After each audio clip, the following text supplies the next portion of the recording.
Okay, thank you, And Doctor. after that, we are going to take questions in the chat box from everyone. Okay. And it's 9:44, it's 9:45. Good morning, everyone. There will be some attendees from overseas also, especially UK, because this webinar series is a joint presentation by Heriot-Watt University in UK in Aberdeen and also the University of Houston. So this is our first of the series of the webinar series, and we are so lucky to have Honorable Mr. Jim Wright as our first speaker. The webinar is going to be conducted for 4 weeks. These are the following speakers for the following weeks.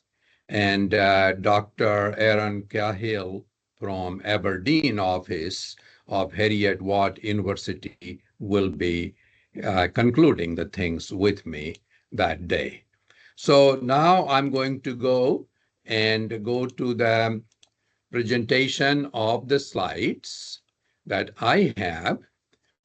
This is the legacy marginal wells that we are trying.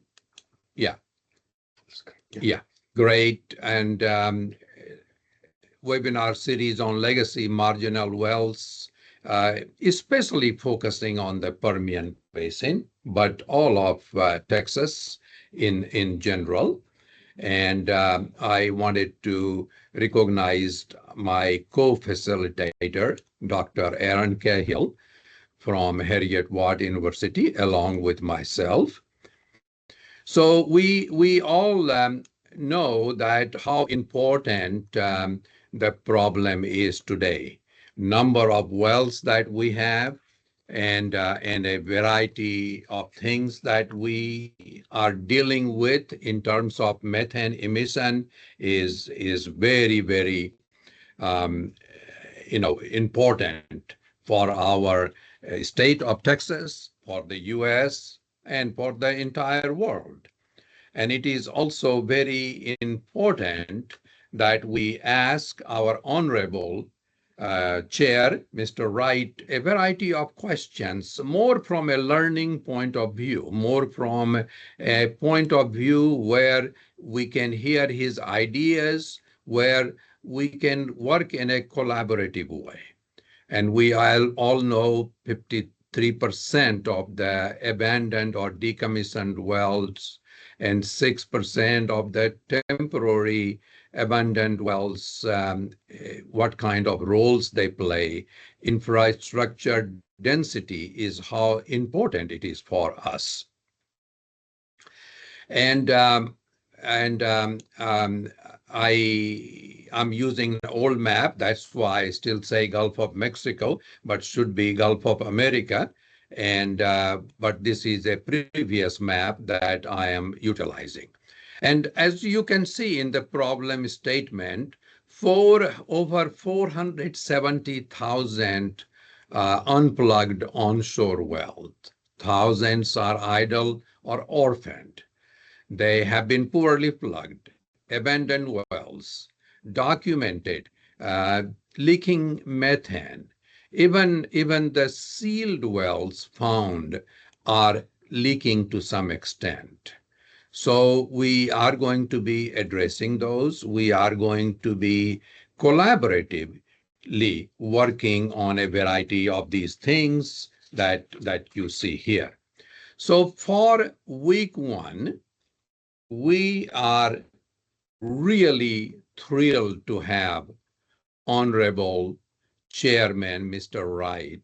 He is going to talk about the importance of legacy abandoned well remediation and how the public and private sector can work together and foster innovation to reduce backlogs and lower cost. And this is exactly the music to my ears. It is a challenge that no one can handle it alone. The government or the private organizations or the academia. But when we all work together, by working together, we can definitely solve this problem. Mr. Wright is a lifelong South Texan and a fifth generation Texas rancher. He was elected in November 2022. Commissioner, now the chairman, Mr. Wright has emphasized the need for a fair and consistent regulatory environment that encourages both innovation in the state's energy sector. So I'm going to now request Mr. Wright to start his presentation. And it is an honor to introduce you, Mr. Wright, and thank you for finding your valuable time to work with us to present your point of views. So well, ladies and gentlemen, let's welcome Mr. Wright, and then we are going to go ahead. And Mr. Wright, you go ahead, sir. Thank you so much, Doctor. I appreciate the introduction this morning, and really am honored to be included in as part of what you're trying to accomplish with this workforce workshop that you put together. I'd like to maybe start this morning to lay a little bit of groundwork on exactly what the commission is and how we operate, because I think it's important for everyone to understand that. The Railroad Commission is is actually the oldest regulatory agency here in the state. We were started in 1891 to regulate railroads, especially on the tariff rates setting tariff rates so that commodities could be shipped fairly. Over time, and with the discovery of oil right around the turn of the century, naturally, oil had to be transported to markets. The best way of doing that was through pipelines, which was a form of another transportation. So that pretty much got thrown into our lap at that time. And the rest is history. Most of you know Texas is one of the leaders in the world as far as oil and gas production. So we're highly focused on that area today of being the regulatory body for that. As you're aware, but I'll just reiterate, the Railroad Commission of Texas today regulates oil and natural gas industry, natural gas and hazardous liquid pipeline industry, natural gas utilities, critical natural gas infrastructure, coal and uranium surface mining operations, geothermal wells, and pretty soon we look forward to getting our primacy approval by the EPA for Class 6 well injection. And as I'd stated earlier, Texas today is one of the leaders in the world as far as oil and gas production. We're producing roughly 6.4 million barrels of crude oil every day in Texas now. Texas last year contributed in the form of severance taxes to our state coffers over $27 billion, which is a state record for the state of Texas. With all that said, well, I'll go to the point of what we're here today to discuss. A lot of that has resulted in orphan wells that's been inherited by defunct operators. And let me say, why do we have wells that are sitting idle, or we have wells that are orphaned? Market conditions dictates a lot of that. And by market conditions, what I mean and what we've experienced through time is pricing for those commodities changes. When pricing is up, times are good. People are looking to drill, make money selling oil and natural gas. When times are bad, a lot of people end up going bankrupt or insolvent, which is what causes us to inherit those wells. Today, the way the structure is set up at the commission is if you want to go drill a well, you have to put up a bond to drill those. And I'm not gonna be probably precise on this because I don't have it in front of me. But just as an example, if you drill 1 to 10 wells, I think your bonding requirement for that is $25,000. If you drill up to 100 wells, I think it is $100,000, and anything over 100 wells is maxed out at $250,000, which most of you are probably asking yourselves, why is that bonding amount so low? All right, and just to explain how the Railroad Commission continues to operate is that we are led by legislative action. So our legislators in the Capitol come up with bills that get passed into law. Those are handed to us to create rules on. We do not arbitrarily have the authority to make decisions in a lot of different areas without some type of legislative action. So I just wanted to clear the air on that. But when you look back at what those bonding amounts are, those are set by legislation. And the intent they were set on and continue to be set on is they want to allow people that have an entrepreneurial goal to come in and get into the oil and gas production space so that we can continue the success that Texas has seen about how we've been blessed with our abundancy of oil and natural gas. So that's what has led to a lot of the issues that you're seeing today. But I'm proud to say that the commission started a well plugging program for wells that are orphaned, and maybe I need to define that for you too.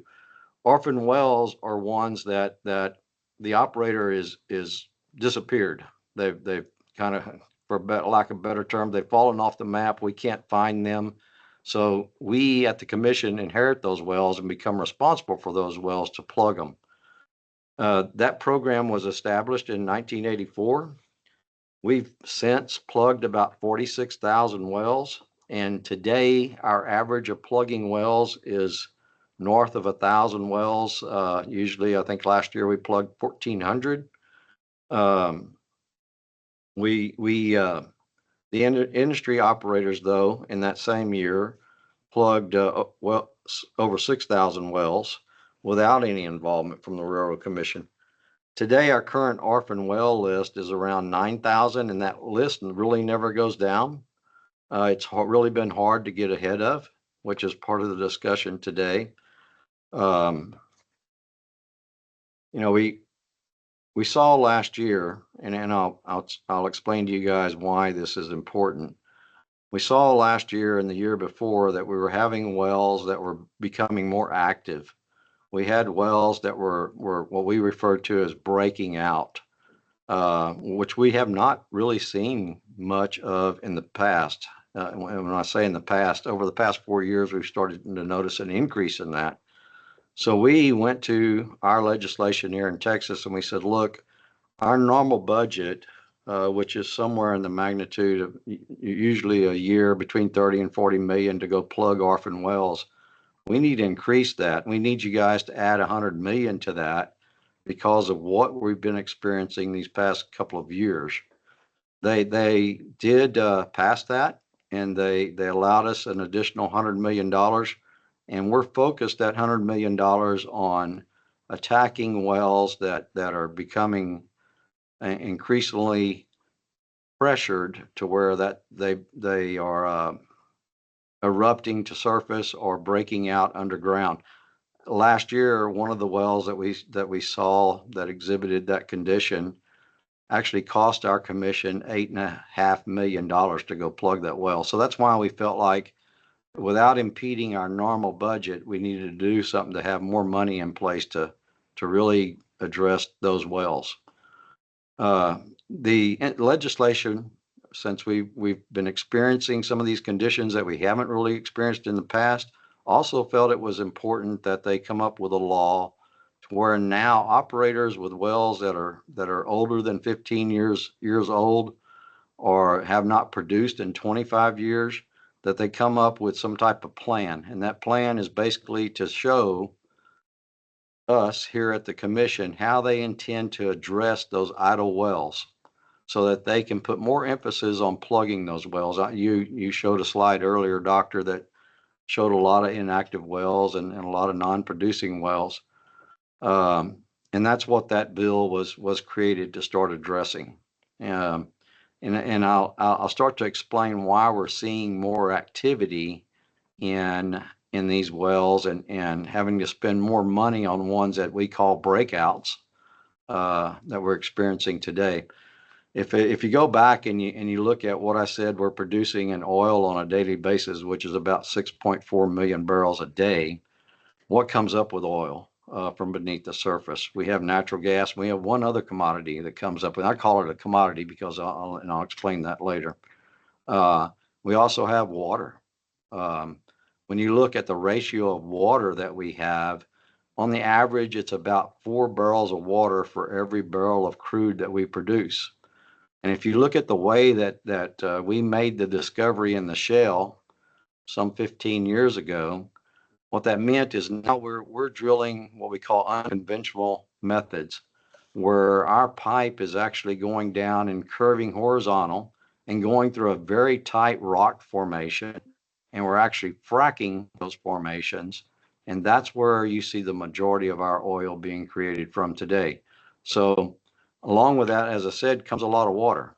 Well, putting that water back into that same tight formation is impossible to do because the formation itself will just not take back the water. So what that has caused over since the discovery of the shale is that we've got to seek other formations to accept that water. These are formations where that water was not derived from. So we're adding to what already is consistently there. We started thinking that deep injection would be safe to put all this water into, and that's what a lot of our permits were focused on. We found recently here in the past 2-3 years that has been causing seismicity issues. So we've curtailed that back in a lot of areas, especially in the Permian and the Delaware regions, to where we've mandated that producers now have to start injecting shallower, which does not contribute to seismicity. But what we're learning by going shallower with a lot of the old, what we call conventional wells that are just simply vertical wells that have been there forever, that we're increasing the pressure in those shallow formation where those wells once extracted oil and natural gas from, which is also causing what you're seeing today in the breakouts that's been occurring. There's two major things that happen there. One of them is there's a potential that water could get into our groundwater system, and there's a potential that water could actually get to surface, which would kill natural vegetation and leave a pretty good environmental impact on where those occur. So we're dealing with that today, and noticing that 3 years ago, the commission, we sat down and we thought, okay, we've got to figure out other areas to start putting some of our produced water. So we developed what we refer to as a produced water pilot program.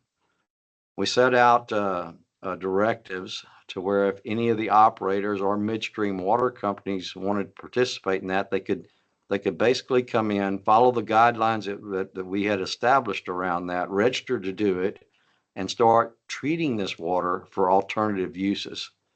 Today, I'm proud to announce that the Commission has 6 such companies doing that with great success.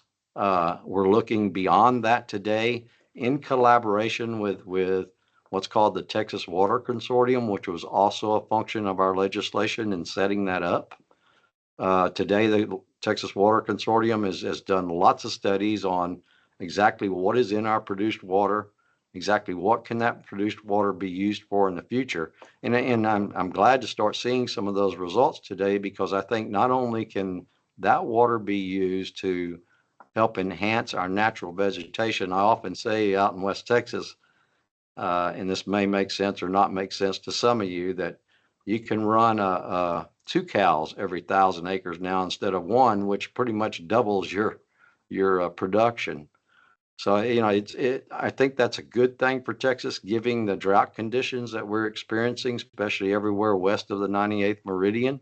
And I'm also proud to say that the technology and where industry is headed in seeking the best technology that's available, that this water now can be treated to pretty much free of anything, any constituents. which is not necessarily good if we intend to use it in other areas. I think this water has potential to be used to recharge aquifers. I think the water has potential to recharge surface water sources. And today we have 4 permits that have been applied for at the Texas Commission on Environmental Quality to treat and discharge into our existing river systems where they feed those type of sources. So I think the future is bright in that. And I think the reason I want to bring that up and bring that to your attention is a lot of things we're seeing happening today with methane, more methane being observed coming out of these wells, and more breakouts that we've been observing is the fact that we've got to continue to look for other uses of that water. That water is the major cause of why we're on this call today. That's the basis of what we're talking about. Fortunately, our federal government now has allowed us to have sources to actually mitigate wells that potentially are emitting methane, and that is done by tax credits and by selling those carbon credits into a market that's managed currently by registries that allow us to do that. I know, and most of you have probably seen that during the Biden administration, there was a lot of federal grant money that was allowed through what's called the Infrastructure Investment and Jobs Act. During the Biden administration, they came and they looked at what our idle well, orphan well population was here in Texas. And they allowed us to be eligible for $318 million in federal grants for well plugging purposes. 2 years ago, we received 25 million of that without any type of strings attached to it, and we immediately deployed that money, and we were able to plug an additional 730 wells. The second phase of that, which was referred to as phase 1 formula grant money, was another 79 million. But in that program under the Biden administration, they did attach some strings to it. The biggest 2 strings that we saw were having to comply with the Endangered Species Act and the Historical Act. I'm trying to think what the name of that is.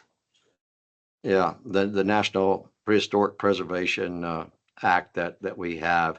And what that said is we're going to have to hire biologists and archaeologists to go out and do surveys to figure out if we are going to be affecting any type of endangered species, and are we going to be disturbing any type of historical activity that may have been around those wells. I actually, I did not support that. I went to Washington and I testified in front of Congress there, complaining about that, because the way I viewed it is if I have breakouts and we have endangered species around those wells, to me, it's more of a harm to an endangered species to allow that to happen. And I think they needed a better recognition on if there is a well out there, every one of these wells had something that had to happen to the surface in order to place the well initially, even if that was done in the 1930s, that if there was any damage done to anything that could have been historic there, it's already been done.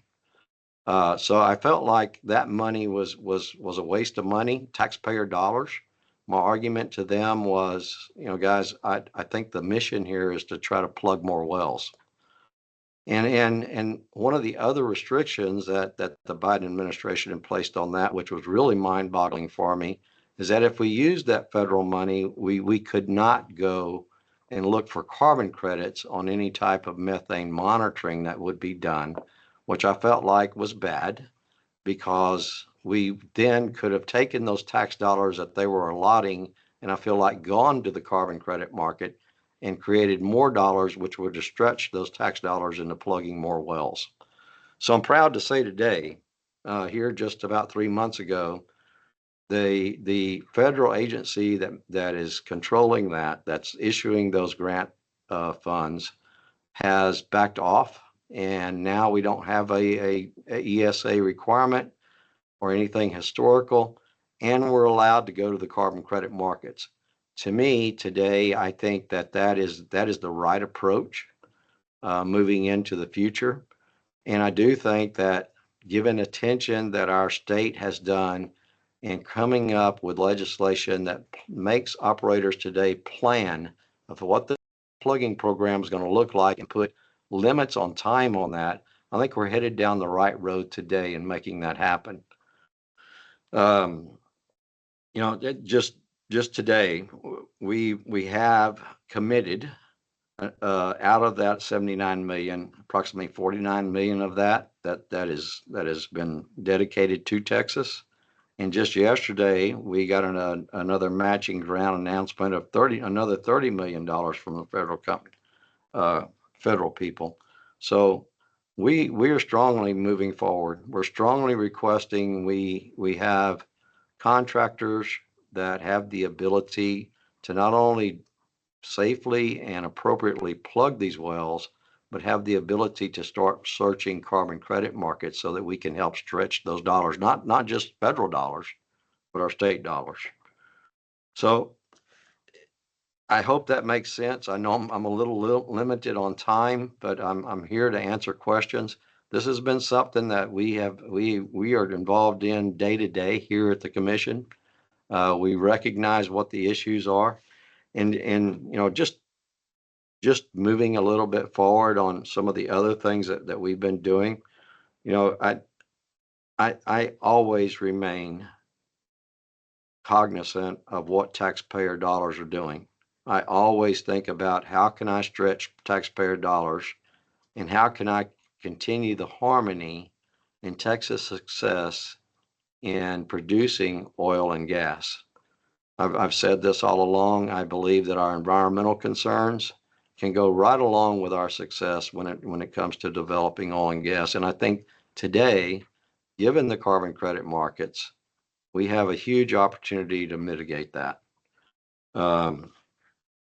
But as I've said many times, I want to get the biggest bang for our buck as we move through the future. I think that there's going to have to be some more attention put on the carbon registries and exactly what they are requiring in order to issue a carbon credit for that. And I've said before that we really need to take a look at what that average is, because there are different registries throughout the world that basically require different things. So it's not really consistent whenever you go to shop for the carbon credit market. And I think consistency is always what makes things slow down, or inconsistency is what makes things slow down. So I think we need more consistency in what being eligible to receive carbon credits look like. When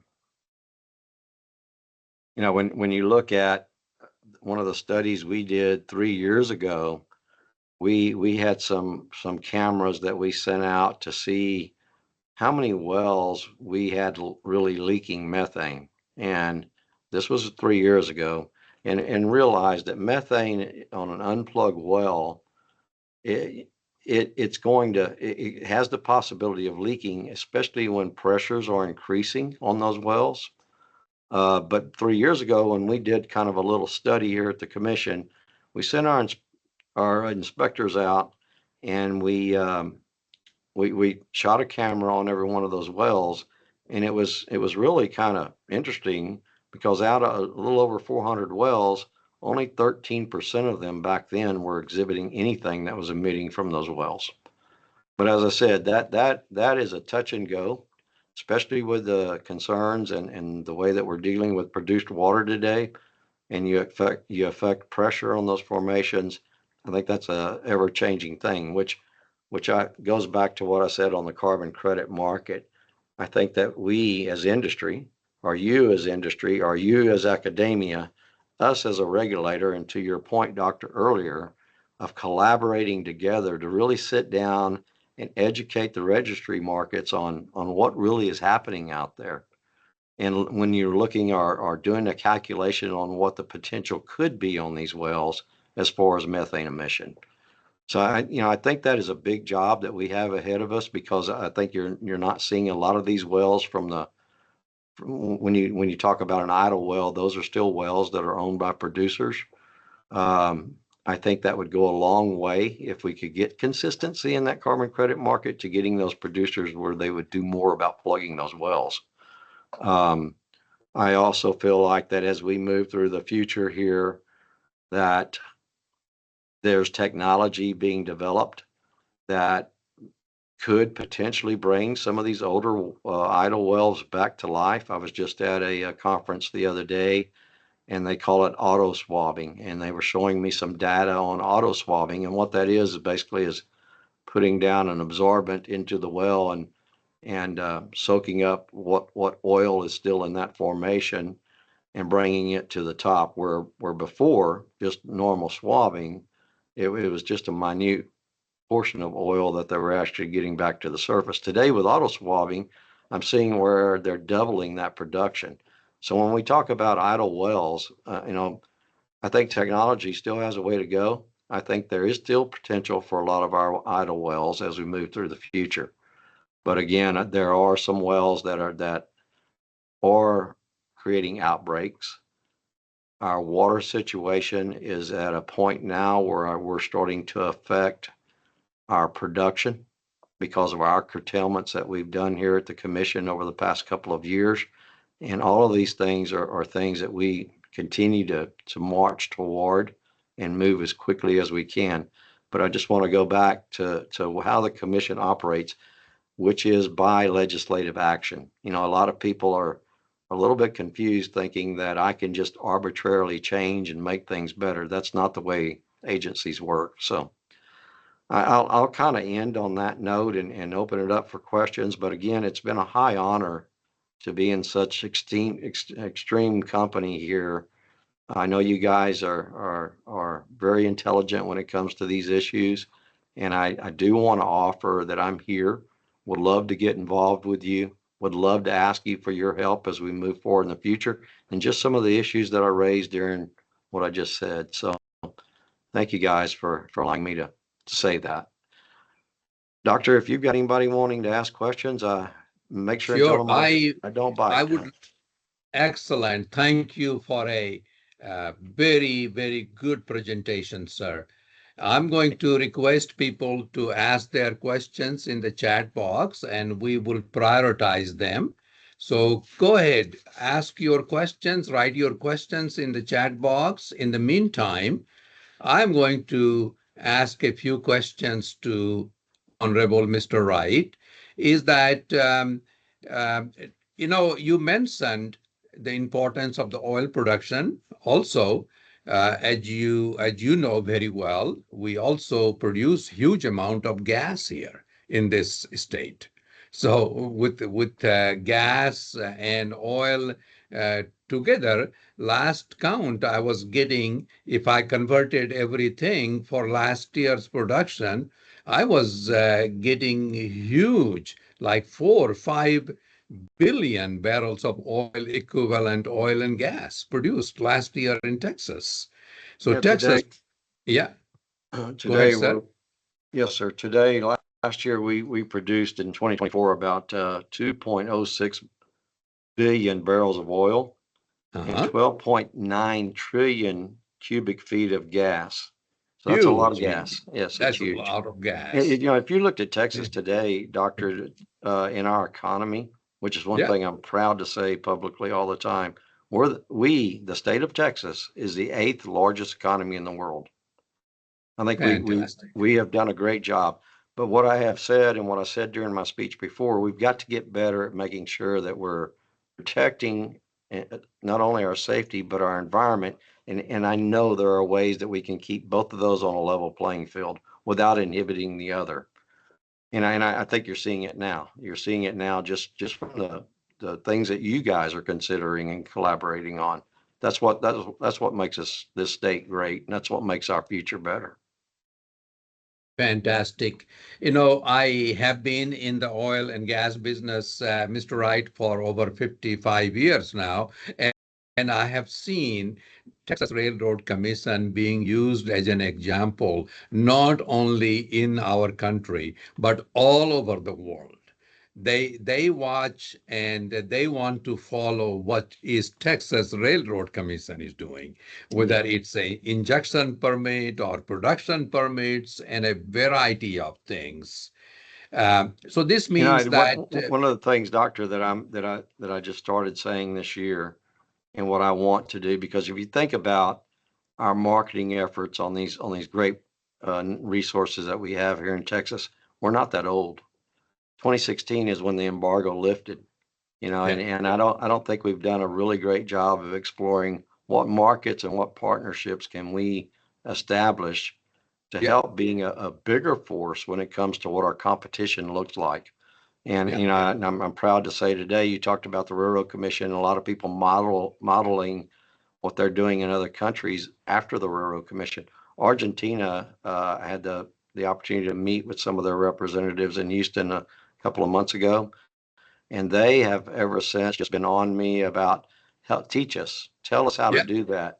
And yeah, one of the things I tell people all the time, the Railroad Commission does a lot of different functions here. We're not only yeah. in, not only over our safety and our environmental concerns, but we're also have a duty to make sure that we continue the economic success of those industries that we regulate. So that's a big job, huh? Yes, and this tells us, sir, that when we are the leader, we have a lot more responsibilities just than only for ourselves. That is You know, correct. absolutely, and that is the uh, true sign of a great leader, and that's what Texas provides. Yes, Uh, wonderful state. Got good people. I yeah, couldn't be more proud. yeah, yeah.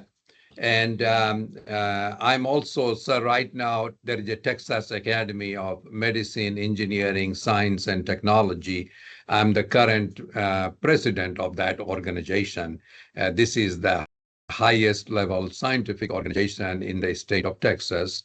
But we also are not completely happy with everything. We have challenges.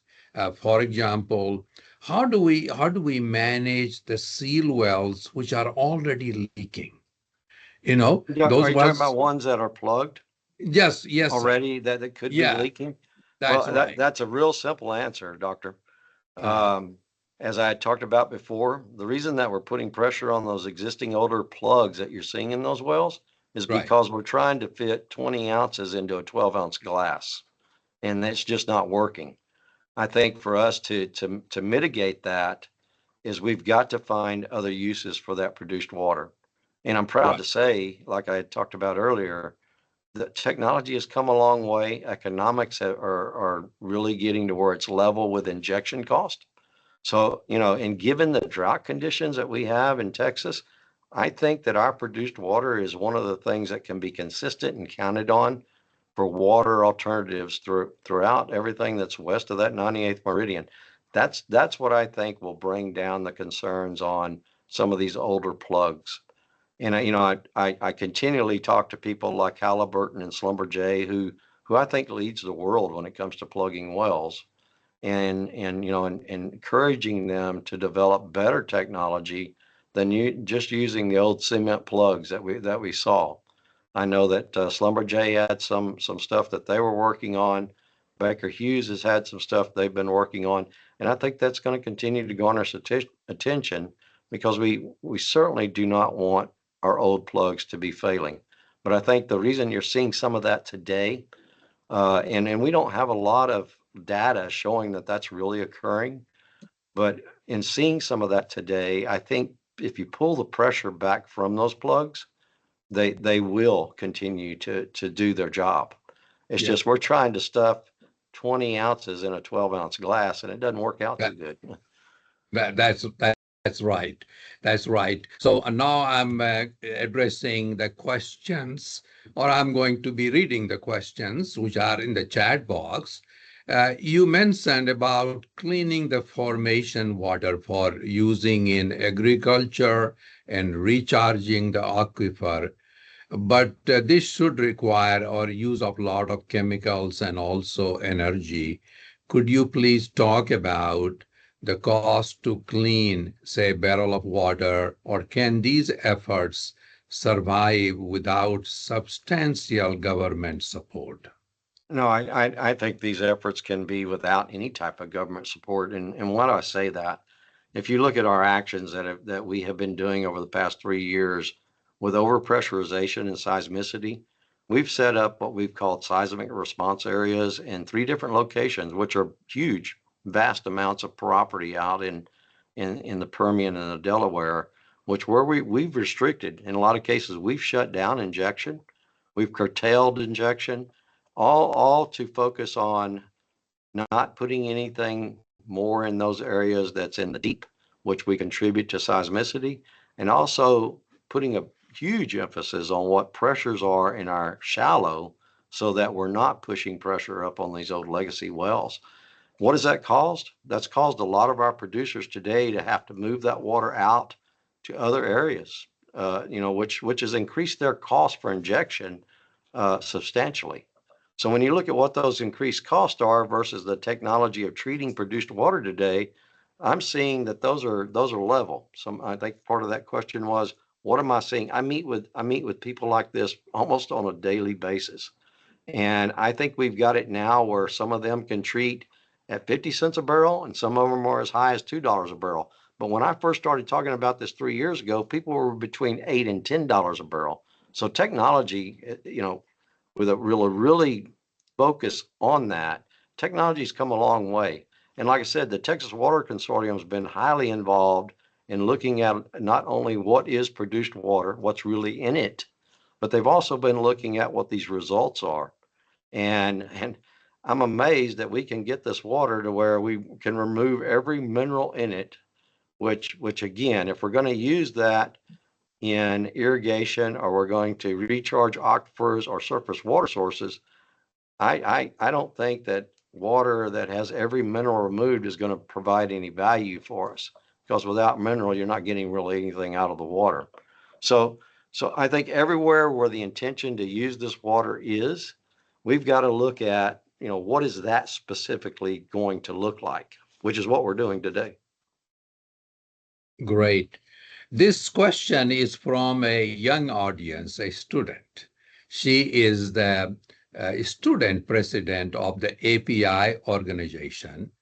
And her Congratulations on question, that. yes, that's the wonderful. And she says, wonderful talk. And she says, how does the Texas Railroad Commission do outreach and educate K through 12 or college students about their ongoing projects and mission? Well, I'm a little embarrassed on that one, guys. We have not had any funding to actually go out and get more involved with the colleges, but I will tell you on a personal level, I have never turned down a request to go educate people in any grade. And I especially love going to colleges and talking to our younger people. I have been amazed lately at talking at our different colleges throughout Texas about how smart students are today, how well they understand this industry and some of the issues we're having with this. I was just at UT's law student last week giving a speech to them. And some of the questions that I had coming out of those students, I was just amazed because of what they've learned in this industry. So I'm excited. I think with the attention that this has gained, with what it's provided for Texas, people are starting to take notice. And what that tells me is younger kids are starting to look at this. This is a future. This is a good future for them. There are lots of issues. So I'm very impressed with what's going on today. Great, great. And today, sir, you are doing exactly the same thing with University of Houston students in petroleum engineering and earth sciences, and they are excited to hear you. They are saying a thank you for very interesting presentation, and thanks to the Texas Railroad Commission for their tremendous efforts in protecting the environment and supporting Texas. And his question relates to collaborative efforts on the legislative side. Are there initiatives or plans to mandate that all operators comply with safe and secure well abandonment practices, particularly for non-producing wells, in order to prevent potential future environmental concerns? And Long that's question, but I yeah. think it's you get the gist of it. Yeah, Very and important question. that's like I Yeah, said, I get amazed at how intelligent questions come out of our student body, and thank you for that question. Yeah, definitely. You're starting to see our Texas legislation pay more attentions to some of the issues that we're having, especially in idle wells or orphan wells. This is the first time in my experience that I've seen Texas legislature come up with a bill that is turned into law that is now mandating the industry to come up with a plan of how they're going to mitigate this. And I think it's the first step because as we start receiving those plans, we'll start recognizing more of the issues and challenges that the industry is having, and we can start honing that ability to make that occur quicker and faster. You're going to be part of that. All of you students that are on this phone call today, you're part of what all that's going to look like, more than you're aware, I think. great. There is a question related to you have several examples of creating a balance between legislative actions required and also being sensitive to the operator's concerns in terms, especially when it involves a huge amount of cost. Can you give us one or two examples where you have tried to create a good balance between the two? Yeah, I mean, I have lots of examples of that, but I'll go back to water since that was a lot of what I talked about earlier. As I had said, and I think most of you guys probably live in the Houston area. You live east of the 98th meridian, so I'm not sure you're aware of what's going on west of the 98th meridian. I'm from a town called Corpus Christi, Texas, and we have two surface water sources there. Those two water sources today are below 12%. We're actually in an emergency water condition down there, which affects everything. It will cause a community to dry up and blow away. And I'm not trying to put a pun on that, but that's literally what will happen.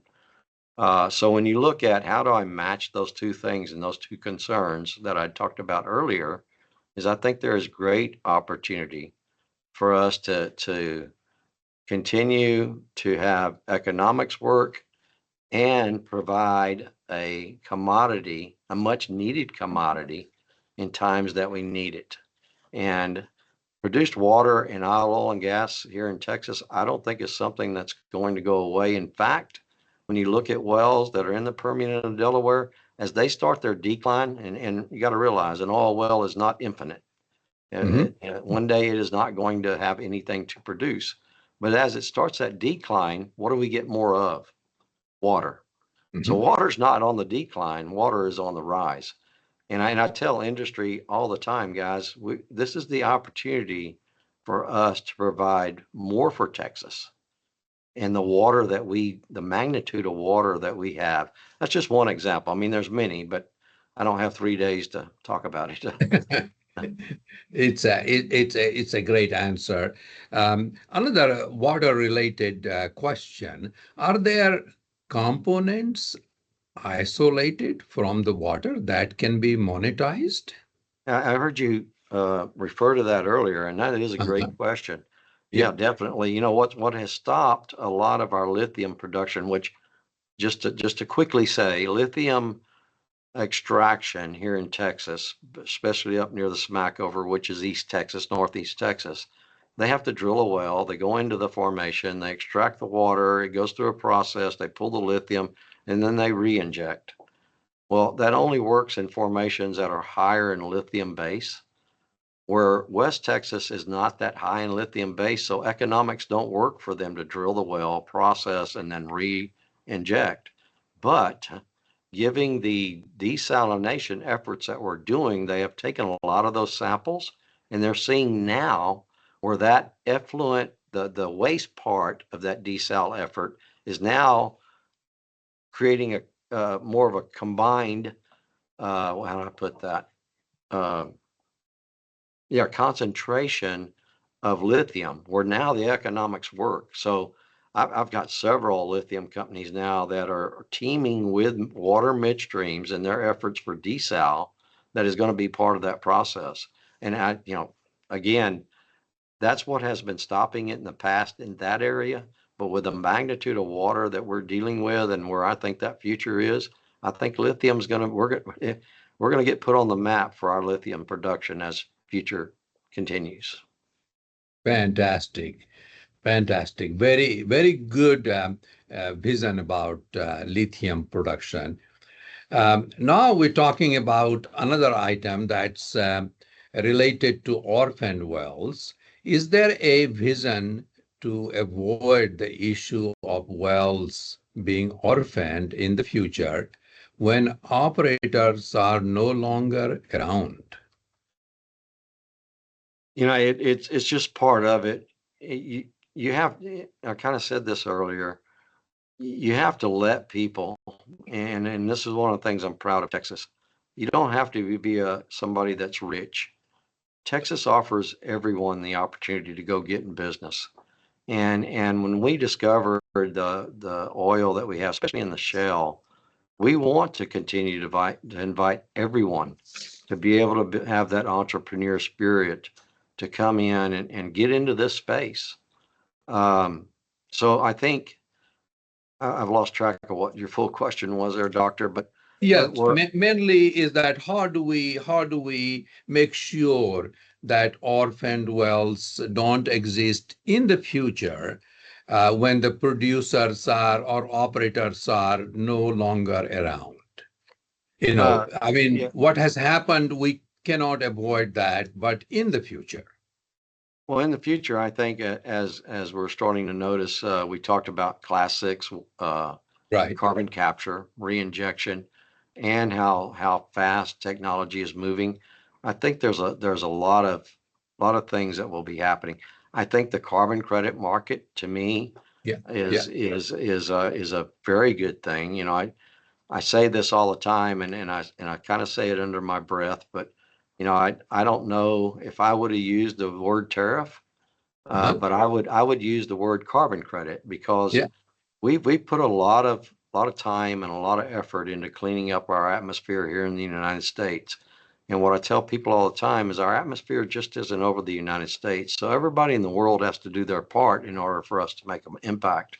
There are countries out there that trade with us that pretty much rely on us buying their product for their economic success that are doing nothing. And I think that that's part of us working with the registries and the government and students like yourself to better that what that looks like for us moving through the future. And so whenever you look at all that and you talk about how do we get rid of orphan wells, there's lots of opportunities out there to not inherit orphan wells. And I think we're starting to really put attention and focus on that. Not just from, hey, taxpayers got to pay the bill, and we've got to take away, or we have to take away the opportunity for somebody that's not well funded to get into this space. I think again, that's that balancing act that I keep talking about, and I think we're headed in the right direction. But we've all got to be cognizant of what the issues are. Great, great. This question is from my co-facilitator from Aberdeen, Dr. Aaron Cahill. His question is, how is the Railroad Commission developing a risk-based prioritization strategy for plugging? For example, using pressure data or disposal patterns or geologic indicators to predict where breakouts are most likely to occur and so on. Great question. And, Yeah. and here recently, within the last year, we have put more stringency on exactly what current operators and those applying for new permits for injection have to monitor for. And we're asking for that data because we want to see the variations in real time and in formation pressures, which tells us a lot. So if you go and look on our website, you'll see that we have started in that direction. It's been within this last year. We are now requiring applicants and those in operating to start supplying that data. And you talked about, how are we securing that? That was part of our funding that we received during this last legislative session to set up a kind of how do I push it, a dashboard where we can start tracking this. And we have some experts that we had the ability to hire, not just in IT, but in seismicity and overpressurization, that is all becoming a team to monitor all of that in real time. Great, great. And we have another question. Are there some published reports available of the emissions study that Texas Railroad Commissions did 3 years ago? I'm sure there are reports available. We can search for it ourselves. I don't know that that is something that we put out to the public. Okay. I know it is something that you could probably get by just searching our website. Sure. And if not, then I'll go back to our UIC and see if I can pull that up and make it available for you guys here in the future. It was, it was just an off the cuff study for us when things were getting real attention on greenhouse gas emissions. Yeah. And we kind of took it upon ourselves to say, okay, well, how bad is really that problem today? Yeah. And that's what that effort was based on. And, I thought it was really bad until I started seeing the results. But like I said, those results are going to change every day, guys. I mean, as pressure and formation changes. Right. And I will say in East Texas today, where we don't have a lot of drilling going on, you're probably going to see those wells not be as active in emittance than you do in the ones you see in West Texas.